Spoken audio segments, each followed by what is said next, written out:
Isso aí, galera, bora lá para mais um React. E hoje nós vamos reagir aqui a um trecho do debate do Breno Altman, né, jornalista. Aliás, vou estar no Opera Mundi, hein, sexta-feira, dia 25. Vou estar lá pela manhã, acompanhem, tá? Sempre um prazer estar lá no Opera Mundi. E o Breno, que é um cara que eu admiro, eu sempre brinco, né, que se eu fosse um petista eu seria que nem o Breno. Acho que ele tá na ala esquerda da turma do PT. E, enfim, gosto da postura dele, sobretudo no debate em relação ao que está acontecendo na Palestina. Ele que é um judeu, então admiro demais o trabalho e a coragem do Breno de estar enfrentando, né, a máquina de desinformação sionista, né, porque eles enterram reputações, eles fazem assédio jurídico, eles procuram calar os críticos para que ninguém saiba que eles sobrevivem das suas mentiras. Então é muito importante o trabalho do Breno Altman, tá?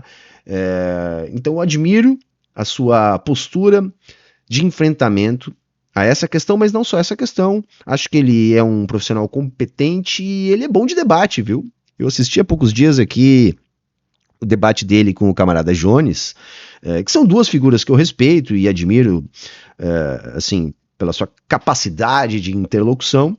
E Jones, que não me leve a mal, gostei mais, acho que ambos fizeram um bom debate, mas gostei mais do Breno. E olha que naquele debate eu me encontro mais do lado do Jones, né, em termos do que defendo, né, mas analisando friamente, como eu gosto de fazer, apesar de achar o debate muito equilibrado, eu acho que o Breno mandou melhor, tá? A diferença é muito pequena, um debate muito bom, muito qualificado. Enfim, mas só para deixar aqui esse registro, antes da gente assistir um trechinho do debate do Breno, lá no Inteligência Limitada, com o Flávio Morgenstern, né, que é um olavista NPC genérico, né, mas que parece ser um bom intérprete do Olavo de Cadáver, digo Olavo de Carvalho, né, Olavo de Carvalho, né, que era uma pessoa que tinha alguma habilidade retórica, vai. A sua contribuição filosófica eu acho bastante duvidosa, né? Mas não vamos entrar nessa seara. Mas enfim, deixa o teu like, é muito importante, e sem mais enrolação, bora pro vídeo que nós vamos falar de nazismo. É de esquerda ou é de direita? Primeiro, é um completo absurdo histórico que o Flávio está dizendo. Ele vai negar, Vilela, que está na história do cristianismo a perseguição aos judeus por séculos. Ele vai negar a Inquisição. Ele vai negar que o antissemitismo... Claro que envolveu os judeus. Você é um ignorante. Em 1492, a expulsão dos judeus da Península Ibérica foi precursora da Inquisição. A Inquisição inscreveu a expulsão dos judeus. Você é um negacionista. Você nega a perseguição dos judeus. Teve mais esse detalhe. Eu vi esse debate também, não só cortes, tá? E o Flávio Morgenstern, em alguns momentos, teve falas que, assim, eu interpretei como antissemitas.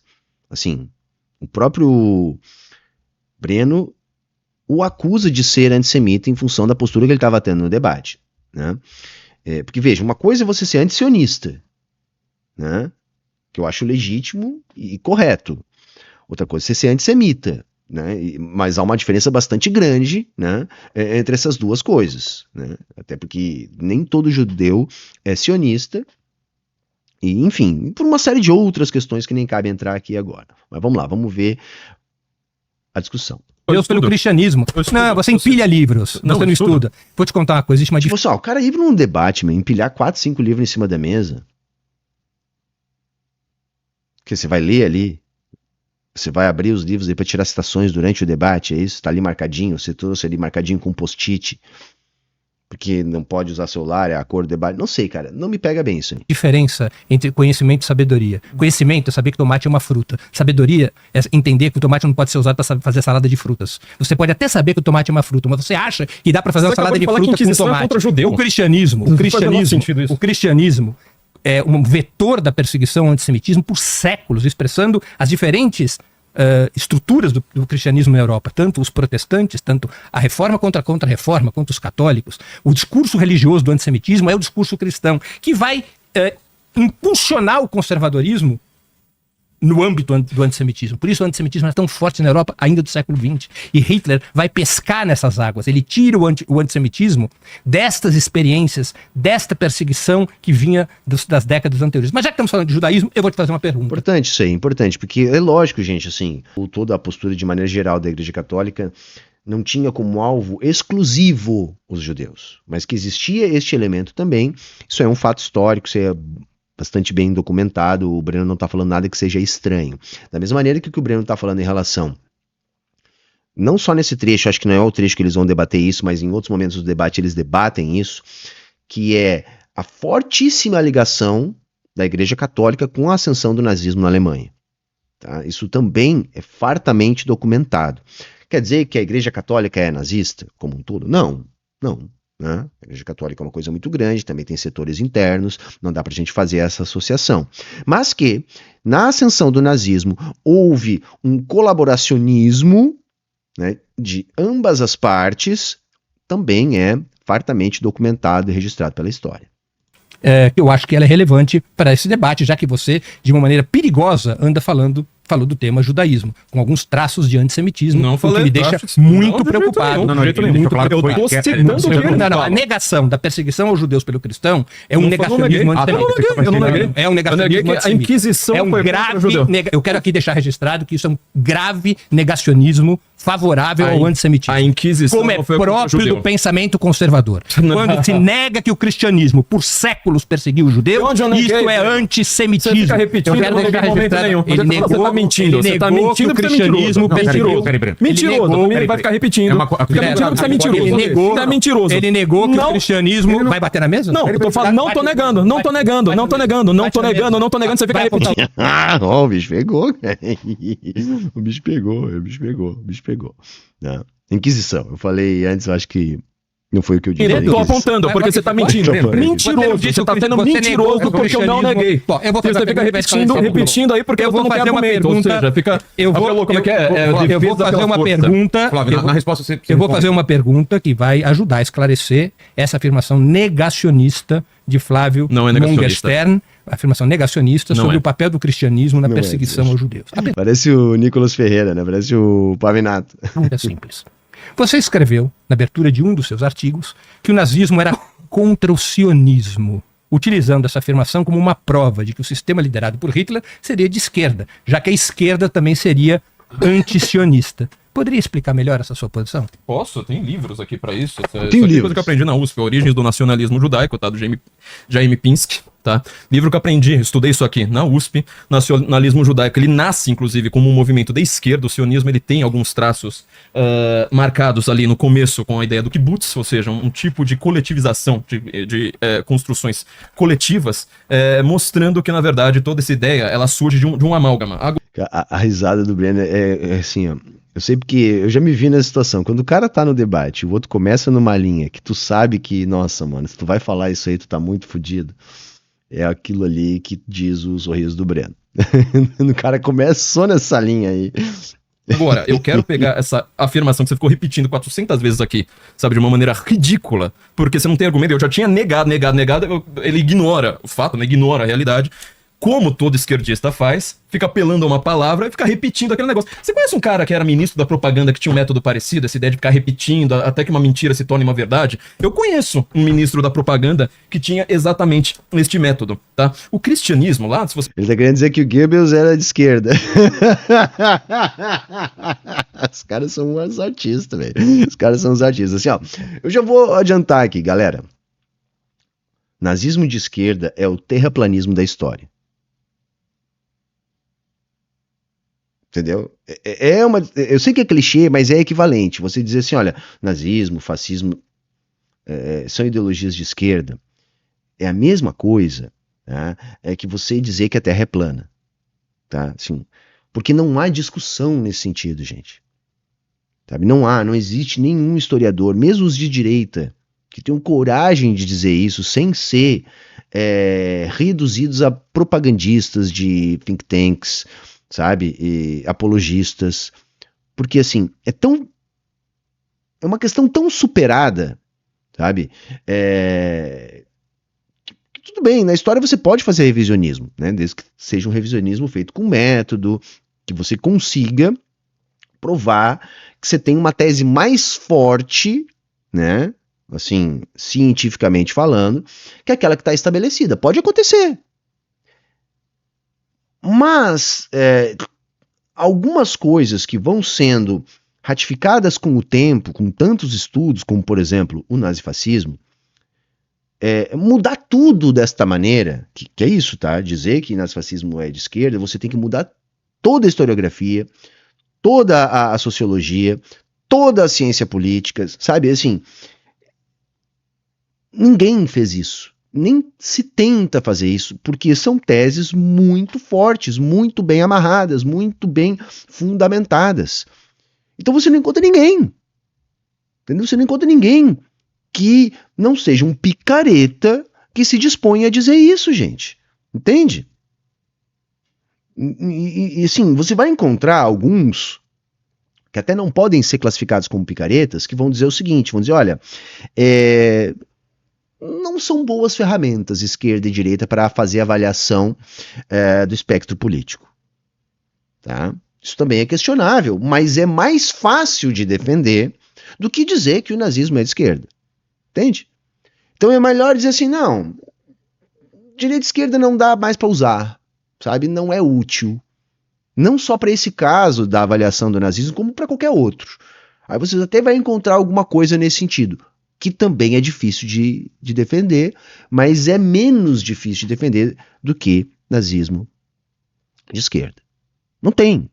Então, assim, isso é, gente, assim, um alerta, tá? Para um leigo mesmo entender. Se a pessoa está ali querendo falar em nome da ciência, tá, da historiografia enquanto ciência, enquanto uma abordagem narrativa construída a partir de método científico, e a pessoa vai lá e diz que nazismo é de esquerda, essa pessoa aí, assim, ela já é um charlatão. Você não precisa mais nem ouvir o resto. Você não precisa nem ser especialista na área. Entende? Todo mundo, quando escuta alguém dizendo, olha, a Terra é plana, você não precisa ser um especialista na área para dizer, não, essa pessoa é um charlatão. É a mesma coisa, tá, gente? É a mesma coisa. Entende? Por isso, assim, as reações são tão nessa linha, quando os profissionais de história, que não são charlatões, que não são picaretas, escutam esse tipo de afirmação, tá? Porque o nazismo, ele era antimarxista, antissocialista, tá? É isso, ele nasce, entre outras coisas, como uma resposta à ascensão da proposta socialista, entende? Então isso é tão bastante bem fundamentado na história que é muito difícil de haver uma discussão, tanto que não há. Que eu disse que você pode abrir uma discussão em história sobre qualquer coisa, basicamente. Sabe? Ninguém tem um monopólio da verdade absoluta, né? Tudo é passível de ser estudado, pesquisado. Mas é aquela coisa, quando você vai fazer sua pesquisa, você vai ter que encarar os seus pares, e aí os seus pares vão te confrontar com toda a massa crítica produzida ao longo de milhares de anos pela humanidade. E vai dizer, tá, você está dizendo isso, mas olha só o que tem dito antes disso que você está dizendo. Você tem condições de sustentar isso? E o fato é que ninguém tem. Por isso que não se mexe nesse tipo de coisa há tanto tempo. Quando se mexe em que sentido? De acrescentar dentro daquela estrutura que já existe. Eu vou fazer uma má comparação aqui para gente de outra área entender. Teoria da evolução. Pelo pouco que eu entendo, quando ela surge, né, ela vem com muito forte, ela vai ser questionada, ela vai ser debatida, ela vai ser, enfim, jogada contra a parede. Entende? E ela vai sobrevivendo. De lá para cá, é a mesma que se apresentou lá atrás? Não. Vão se acrescentando novas informações, né? Mas a estrutura que entende que os seres vivos têm a mesma origem e aí vão se dividindo em todas as espécies, isso continua. Isso foi forte o suficiente para resistir a todas as provas do tempo e das pesquisas que a humanidade está fazendo sobre isso. Compreende o que eu estou querendo dizer? Vai se acrescentando novas informações a uma estrutura que já se tem. A mesma coisa é em relação ao alinhamento dentro do espectro político do nazifascismo, do neonazismo, enfim, de todas essas experiências políticas como experiências da extrema-direita. Então não se muda esse entendimento, vão se tendo melhores e mais entendimentos a respeito do mesmo objeto. É isso que a história vem fazendo. Tá? Então quando o cara vem com essa, sabe, o Goebbels era de esquerda, o nazismo era de esquerda, tipo assim, é um charlatão, ponto, não tem mais discussão. Você não precisa ser da área para identificar um charlatão desta maneira, tá? Não é isso. Tem muito mais o que dizer. Se você for pegar as cartas de São Paulo, Breno, ele fala num conceito chamado homonoia. Sabe o que é isso? Nous é a palavra grega para pensamento, só que não é qualquer tipo de pensamento. É um pensamento que ele possa ser transmitido, ou seja, que não é igual você ficou, sabe, só repetindo como uma matraca ali de propaganda, mas é um pensamento que ele consiga ser transmitido, por exemplo, de um livro, valores de uma pessoa para outra. Homonoia, portanto, um conceito de São Paulo, quando ele vai expandir o cristianismo e deixar de ser uma religião étnica, como era o judaísmo, e vai se tornar uma religião de evangelização, inclusive com cartas aos hebreus, olha só que coisa, ele fala, nós precisamos ter algum pensamento como homonous, ou seja, um pensamento comum que precisa estar acima da nossa etnia, que precisa estar acima do nosso país, acima da nossa cultura. Eu não conheço nenhuma outra religião no mundo que seja baseado neste princípio, ou seja, você pode ser negro, você pode ser branco, pode ser amarelo, pode ser verde, pode ser feio, branco, você pode ser um cristão. Quando o Lebensfels cria essa... Mas não é isso que ele estava querendo dizer, mas tudo bem, vamos ver a resposta do Breno, né? Se eu tô entendendo, ele está falando do período de organização do que vem a ser a Igreja Católica depois, tá? Se eu entendi aqui a conversa pela metade, tá? Porque teve isso também no desenvolvimento da Igreja Católica, né, gente? Você tinha vários cultos cristãos e em dado momento, diante da necessidade de organização, se impôs a partir de Roma uma padronização desses cultos a fim de estabelecer um controle político a partir do fenômeno religioso que já estava posto, vai? Então, assim, nós temos que ter alguma coisa acima de todas essas diferenças para que a gente controle toda essa porra, tá? Se eu tô entendendo bem, é disso que ele tá falando. Ideia que você falou justamente do Lebensraum, ele tá falando de um conceito racialista do arianismo nórdico, ou seja, nós estamos superiores a isso. Você tentar associar essa ideia ridícula desses racialistas alguma tentativa de cristianismo mostra que você não entende absolutamente nada sobre 2000 anos de história cristã. Ele está querendo provar que o cristianismo não tem a ver com a ascensão do nazismo, mas enfim, é uma outra história que ele está falando aqui que não tem relação com isso. Você não entende nada sobre a base fundamental do cristianismo. Eu não tô com os livros do Eric Fögling aqui, que ele mostra justamente a novidade de Israel em relação à revelação. O cristianismo não perseguiu os judeus. A partir da homonóia. Eu não tô falando isso, Breno. Olha como... Eu tô falando de o cara vai lá ficar repetindo esse negócio. Eles tiveram uma tensão muito grande por séculos. Agora, tensão, não houve perseguição. Teve perseguição, só que isso não tem nada a ver com a Inquisição, como você tentou colocar aqui. Inquisição é um tribunal interno da igreja. Se a Inquisição ela tá querendo verificar quem que é o verdadeiro cristão, ela tá procurando justamente heresias, como que ela vai perseguir o judeu? Como que ela vai perseguir, por exemplo, o islâmico, que estava sendo estudado? Mas eles não eram permitidos nas áreas dominadas pelo cristianismo, tá, gente? Então, esse papo de ser um processo interno não quer dizer que só podiam julgar quem fosse cristão. Se a pessoa era um judeu e vivia numa área de domínio político cristão, essa pessoa era julgada pela Inquisição. Sabe, o São Tomás de Aquino tava trocando cartas com a Avicena, eu tava estudando lá com a Avicena, pra você chegar e falar assim, não, a Inquisição, as cruzadas, isso aí é tudo um antissemitismo e, portanto, Hitler era um cristão e coisas do tipo. Não tem nenhum traço de conservadorismo dentro do nazismo. Quem é que tem justamente os traços de criar a ideia de imiscuir um estado a uma etnia, ou seja, abolir a homonóia, é justamente a esquerda, querendo falar assim, vamos criar agora os estados modernos, os famosos estados modernos, cada um associado a uma etnia. Vamos criar agora o Estado palestino, justamente com a ideia de que o palestino ele possa ter este maravilhoso direito humano. Isso aí não tem nada a ver com a esquerda, tá, gente? Criar Estado é uma ideia da esquerda. Isso aí tirou do cu dele, né, cara? Tirou do cu dele, né? Mas vamos lá.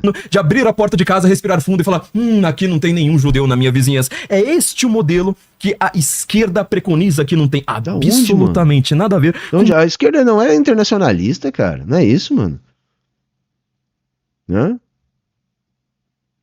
Ou será que ele tá fazendo construindo essa bobagem em função da ideia de autodeterminação dos povos, né? Que nada mais é do que dizer, olha, que cada um se organiza da maneira que achar melhor, né? 2000 anos de Estado moderno. Você vai procurar no T.S. Eliot, você vai encontrar essa ideia de você associar um Lebensraum, uma raça específica a um lugar. Não, você não vai achar. Você vai achar isso no Chesterton, que tem um livro chamado Eugenia e Outros Males. Não, você não vai achar. Você vai procurar em qualquer conservador, você pode ter lido o que for, só aquela porcaria daquela editora Boitempo, você não vai encontrar nada. Agora, quando você estuda os autores da direita, você não vai encontrar um falando, olha, você precisa ter uma etnia específica num estado, Volk, né? O povo como uma entidade quase espiritual, e aí começa a colocar, né, símbolos hindus, símbolos nórdicos, SS com runas nórdicas, a suástica hindu, tudo isso que não tem nada a ver com o que os conservadores defenderam por 2000 anos, e depois você vai lá, simplesmente chega lá e fala assim, isso aí... Conservadores por 2000 anos, olha o puta do anacronismo. É direita conservador e é assim porque os historiadores, né, da Boitempo dizem que é. Breno, 3 minutos para a réplica. Bom, em primeiro lugar, ele não respondeu a minha pergunta. Né? A minha pergunta era muito específica sobre a relação entre o nazismo e o sionismo. Ele não fez... Ele nem tocou no assunto, tá? Ele foi lá, enfim, é isso, ele não respondeu. A resposta. E quando tentou responder, falou uma bobagem, de que o sionismo nasceu na esquerda. O sionismo não nasceu na esquerda. Theodor Herzl, o fundador do sionismo, era um homem de direita, um homem conservador, um jornalista nascido em Viena, que se vinculava aos grupos conservadores europeus. Ele não tem coisa alguma... Isso aí é básico, tá? É elementar, tá? Porra, não tem... a ver com a direita. Não é? E o sionismo, ele não é um nacionalismo judaico, ele é uma proposta de criar um Estado étnico judaico, uma etnocracia na Palestina. E essa é a origem de toda a situação que a gente vive lá. Esse projeto de criar uma etnocracia na Palestina, onde no início do século XX a imensa maioria era de origem árabe muçulmana, é que gera o conflito. O povo palestino, que é esse povo árabe muçulmano majoritário na Palestina, começa a lutar contra o projeto sionista, em função dessa sua característica racista, porque propunha um Estado étnico, e colonial, porque se propunha a ocupar uma região cuja maioria populacional era desta origem árabe muçulmana. Você não me respondeu a relação do nazismo com o sionismo. Eu vou manter essa pergunta para algum outro momento, porque você precisa me responder. A relação do nazismo com o sionismo foi a pergunta que eu te fiz, porque ela é muito importante para esse debate. E você continua a negar, vamos ser mais generosos, a ser muito pouco claro sobre uma história que todos nós conhecemos, que é a história secular da perseguição dos judeus pelo cristianismo. O antissemitismo não é uma invenção do Hitler.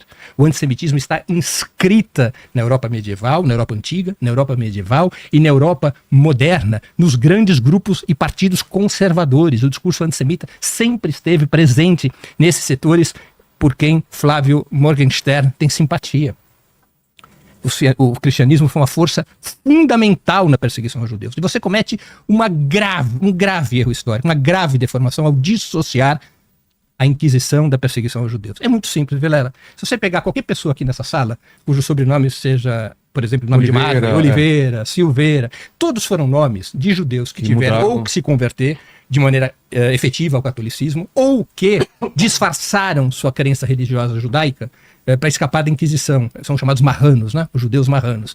E esses judeus que tiveram que mudar de nome e que saíram correndo da Espanha e depois de Portugal e que vieram para as Américas, eles fugiam da Inquisição. A Inquisição, quando ela é promulgada, ela é um instrumento de ataque aos judeus, de violência contra os judeus. Isso está em qualquer livro sério de história, em qualquer livro de segundo grau de história. E é muito importante ressaltar isso. Eu tenho 3 minutos só, né? Acabou. É importante, gente, porque essas questões que o Breno falou são questões bastante pacificadas pela história, tá? Quando ele falou aqui em livros de segundo grau, né, livros de ensino médio, né, o Breno denunciando a sua idade, são livros didáticos. Veja, gente, o bom livro didático é aquele que traz a discussão que está, vamos dizer assim, no seu período clássico. Clássico em que sentido? No sentido de dado em classe. Tá? Ou seja, é aquilo que é o mais consolidado. Tá? É aquilo que é o mais consolidado. Não pode estar num livro desse tipo coisas que estão agora sendo debatidas, que até podem ser muito sérias, mas que são recentes e que precisam de melhores testagens. Então isso geralmente não vai estar no livro didático. Nem coisas que já foram superadas, né? Que hoje já se tem um entendimento mais forte a partir da própria produção historiográfica, tá? Então, quando é um material bem feito, né, o aporte teórico vai ser aquilo que é clássico. Aquilo que pode ser dado de maneira universal num sistema de educação de um país, sem que haja comprometimento significativo. diante daquilo que o tempo todo está sendo pesquisado pela história. Porque a história, assim como qualquer outra ciência, ela vai sendo manipulada pelos profissionais. Então, teses vão sendo revisadas, novas teses vão sendo criadas, outras teses vão sendo melhoradas, novos entendimentos vão sendo produzidos. Tá, mas o que você coloca nos livros didáticos para o ensino médio? Bom, você tem que colocar aquilo que está estruturalmente mais bem fundamentado. Então o Breno está coberto de razão a dizer, olha gente, isso é tão elementar que isso ainda é o clássico, isso é o dado em classe. Por quê? Porque isso é forte o suficiente para estar neste formato. Por mais que possam existir casos específicos, porque é isso, o negacionista da história, o propagandista, tipo esse Morgenstern, geralmente eles fazem o quê? Eles pegam um caso específico, de uma situação específica, que não condiz com aquilo que é a regra do objeto que eles estão avaliando, e elevam essa exceção à condição de regra, para tentar destruir a regra a partir de uma exceção, sendo que, na verdade, a exceção faz o contrário, ela confirma a regra. Percebem? Então isso é uma prática por quê? Porque eles precisam destruir a história. A extrema-direita, porque vamos entender o seguinte, Olavo de Carvalho era um cara da extrema-direita, tá? Que é o mesmo espectro político que se encontra o nazifascismo. Estou sendo generoso com o Olavão aqui, tá? Poderia ser mais direto no que eu estou dizendo. Mas é o mesmo espectro, você entendeu. Só que é aquela coisa, né? Que nem diria meus avós, filho feio não tem pai, não é isso? Então, eles têm que tentar empurrar, tá, aquilo criado no seio do seu espectro político para o colo do espectro político que ele se opõe. Eles não têm como defender o nazifascismo. Então eles têm que dizer que o nazifascismo não tem nada a ver com eles. É só isso. E um outro ponto importante é o entendimento que eles têm e que nós temos que ter também. A história não está presa ao passado, gente. A história não é uma ciência que estuda aquilo que já passou. A função da história é compreender o presente. Entender o passado pelo passado não significa coisa nenhuma. Só há alguma serventia em se gastar tanta energia em construir a história enquanto ciência se isso tiver relevância para o presente, que é onde a vida acontece. O historiador ele não está aqui para falar do passado e nem para prever o futuro, ele está aqui para ajudar a entender o presente. Então, manipular o entendimento que se tem da história tem uma função política no presente, gente. Então é por isso que existem tantos propagandistas da direita, da extrema-direita, que se dedicam exclusivamente a distorcer a história com uma finalidade política. O que é a produtora Brasil Paralelo, se não só isso? Basicamente, o que faz a Brasil Paralelo? É isso que o Morgenstern está fazendo aqui no debate com o Breno. Você precisa atacar a história a fim de produzir um novo entendimento do presente. Então você precisa distorcer aquilo que é produzido cientificamente como história, tá? De maneira bem produzida, bem financiada, para uma finalidade política para o presente. A direita entendeu muito bem isso. Tá? E uma parte da esquerda, que eu acho que a gente tem que superar, se fiou no quê? Se fiou no fato de que nós não precisamos disso. Basta a gente recorrer à ciência, né? À verdade, ao correto, e que isso por si só bastaria. Não basta. Não basta. Né? Se estar correto fosse suficiente, nós já tínhamos feito a revolução. Entende? Não é suficiente. A gente tem que vencer a batalha por corações e mentes. E a direita tem todos os mecanismos de dominação de classe, mecanismos ideológicos que realizam pressão sobre os indivíduos. a fim de fazer os indivíduos entenderem o mundo a partir da lente deles. Então nós também temos que ter igual esforço, ou eu diria um esforço ainda superior, porque nós não temos os aparatos de dominação ideológica a nosso serviço. Nós não temos.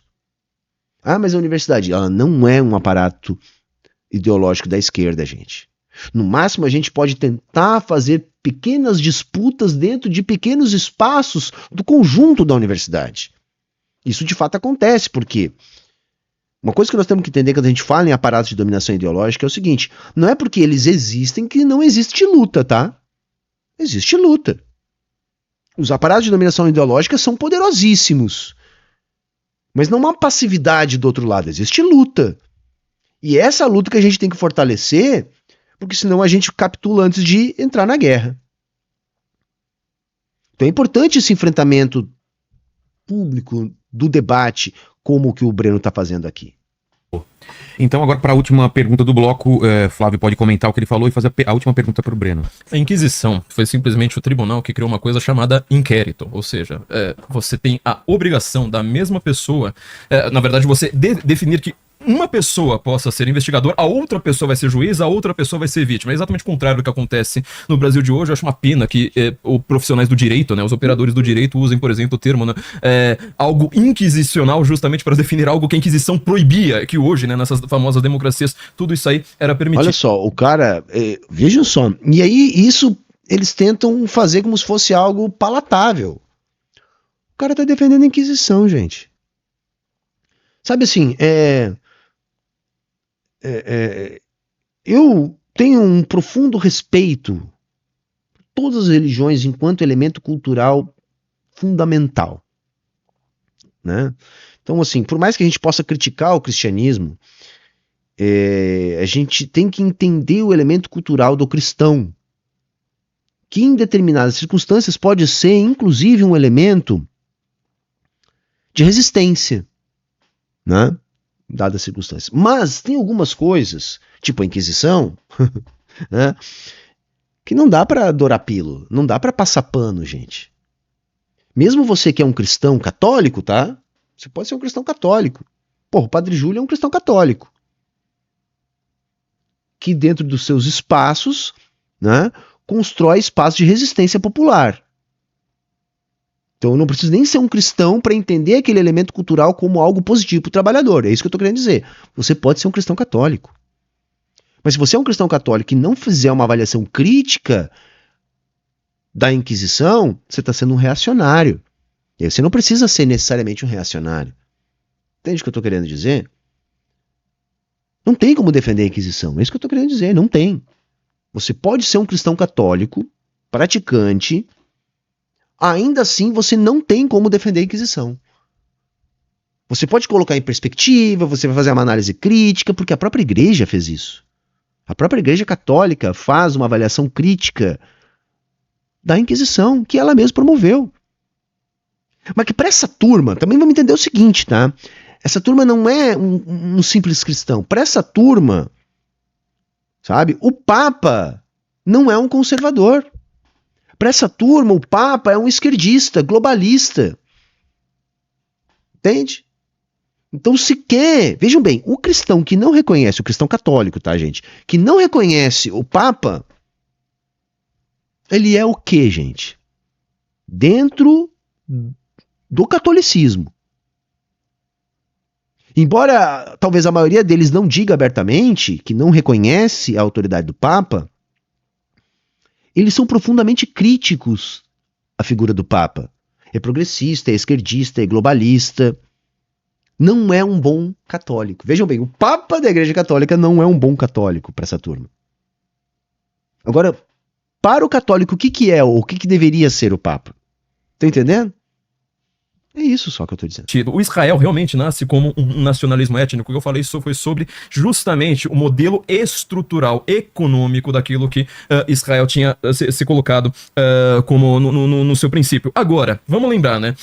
Já que você tá falando sobre Israel, ou seja, a gente tá chegando agora em quem é que tem o legado do nazismo hoje, a gente tem que lembrar que essa região da Palestina de hoje, fazia parte do Império Otomano, ou seja, era uma outra monarquia que tinha muçulmanos ali, principalmente, completando todo o seu negócio, e que ela é destruída durante a Primeira Guerra Mundial pelo Império Britânico e pelos franceses. Isso é feito por um tratado chamado Sykes-Picot. Aquele cara que fundou o Estado Islâmico, sabe, Bakr al-Baghdadi, ele tinha definido que a função do Estado Islâmico era colocar o último prego no caixão da conspiração Sykes-Picot, ou seja, destruir aquele tratado entre Inglaterra e França, duas potências coloniais, tá?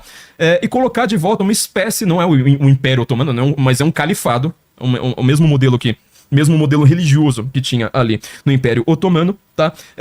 E aí, ele teria suas regras específicas para lidar com os cristãos, para lidar com os judeus, assim por diante. Quando a gente fala agora em antissemitismo, tem que fazer um tour aqui pelo que você comentou. Você não fala da relação entre Alemanha e sionismo? Porque a Alemanha aqui, então vamos lá, a Alemanha era quem estava apoiando o Império Otomano na Primeira Guerra Mundial. Eles eram aliados na Primeira Guerra Mundial. A Alemanha nazista e o sionismo. Eles tinham colocado ali exatamente a proeminência, a manutenção de um império que já estava se esfarelando, que era o Império Otomano. Quando Hitler assume, eu já falei isso aqui, ele vai lá apoiar o grande mufti de Jerusalém, que é o Al-Banna, um cara que estava lá perseguindo o judeu adoidado em Jerusalém, justamente querendo fazer uma expulsão. Mas qual a relação com o sionismo do Hitler? Qual a relação do Hitler com o sionismo? Como Hitler era sionista, pelo amor de Deus. Qual é a relação da Alemanha nazista com o sionismo? O corte termina aqui porque o cara não toca no assunto, mas é uma estratégia também, né? Não tocar no assunto, né? Quando você não tem condições de confrontar no argumento, você desvia do argumento. É uma técnica retórica. Aliás, assim, o cara é olavista, tá? E a única coisa que o Olavo era bom era nisso, tá? Como vencer um debate sem ter razão. Basicamente, a produção do Olavo é em torno disso. E sequer isso é original, isso nem é dele, tá? Isso aí, ele aprendeu quando ele teve que ler lá Schopenhauer para fazer, não lembro se foi uma introdução, prefácio, alguma coisa que ele fez da edição em português. Se não me engano é essa a história, vai. Pois aí vocês me corrijam no que eu tiver errado aqui, tá? Basicamente é a única coisa que o Olavo aprendeu. E depois, gente, ele só reproduzia o pior da propaganda da extrema-direita produzido pelos Estados Unidos, tá? Ele trazia para o português aquilo. Então, ele teve acesso a esses debates antes disso ser modinha, e ele ajudou a tornar isso modinha, tá? Mas, assim, o valor filosófico do Olavo de Carvalho, na minha interpretação, é nulo, é zero. Não produziu nada, não dá nem para chamar de filósofo, tá? Nada. Tá? Basicamente, o que ele fez foi ensinar uma técnica de como vencer um debate sem ter razão, tá? Que sequer é uma ideia dele, sequer é uma técnica dele. Tá? Então é isso. o olavismo é isso, mas agora ele não vence debate mais de ninguém, né? Já está há anos aí sem fumar e sem dar opinião pública, né? Ainda bem, né? Deste mal não sofremos mais, né? Tá bom, galera? Então assim, se você gostou, tá? Acho que fizemos uma discussão bacana aqui. Deixa o teu like, indica esse vídeo para seus amigos, confere se está inscrito no canal. Se puder, ajuda na manutenção da nossa programação. Todas as formas de fazer isso vocês encontram aqui no comentário fixado. Falou, valeu, tchau, tchau e até a próxima.